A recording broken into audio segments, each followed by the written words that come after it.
ইতিমধ্যে শেষ হয়ে গিয়েছে দেশের 18তম লোকসভা নির্বাচন। ফল প্রকাশও হয়ে গিয়েছে তার। এনডিএ 293 এবং ইন্ডিয়া 234। তৃতীয়বারের জন্য প্রধানমন্ত্রী পদে শপথ নিতে চলেছে নরেন্দ্র মোদী। কিন্তু তার এই প্রধানমন্ত্রিত্ব 5 বছর চালানো যে মোটেই সহজ হবে না তা তিনি এখনই ভালোভাবে বুঝতে পারছেন।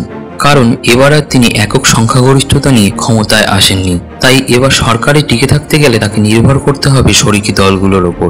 এর আগে গুজরাটের মুখ্যমন্ত্রী থাকাকালীন বা দেশের প্রধানমন্ত্রী থাকাকালীন কখনোই তাকে সরকার চালানোর জন্য শরিকির ওপর নির্ভর করতে হয়নি। শরিকদের পাত্তা না দিয়েই নিজের ইচ্ছামতো চালিয়েছেন সরকার। শুধুমাত্র প্রধানমন্ত্রী হিসাবে নয়, এই প্রথম রাজনৈতিক জীবনে শরিকি কাটা কতটা তীক্ষ্ণ তা তিনি বুঝতে পারছেন। তবে বলা বাহুল্য, এই জোটের প্রাণভোমরা হতে চলেছে তেলেগু দেশম পার্টি সভাপতি চন্দ্রবাবু নাইডু এবং বিহারের মুখ্যমন্ত্রী ও জনতা দল ইউনাইটেডের প্রধান নীতিশ কুমার, যাদের ঝুলিতে রয়েছে যথাক্রমে 16টি আসন এবং 12টি আসন। নীতিশ কুমার বিহারের জন্য স্পেশাল প্যাকেজ সহ রেল দপ্তর সহ আরও 3টি দপ্তর চেয়ে রেখেছেন।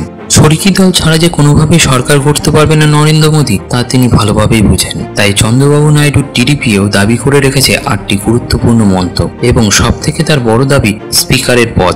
2019-এর লোকসভা ভোটে 16টি আসন পেয়েও বারবার আবেদন করেও মাত্র 1টি আসন নিয়ে খুশি থাকতে হয়েছে নীতিশ কুমারকে।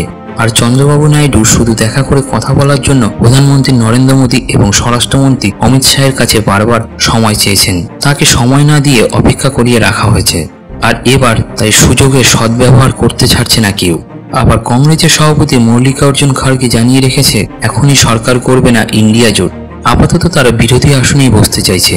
কিন্তু তিনি এও বলে রেখেছে যথোপযুক্ত সময়ে যথোপযুক্ত পদক্ষেপ নেওয়া হবে।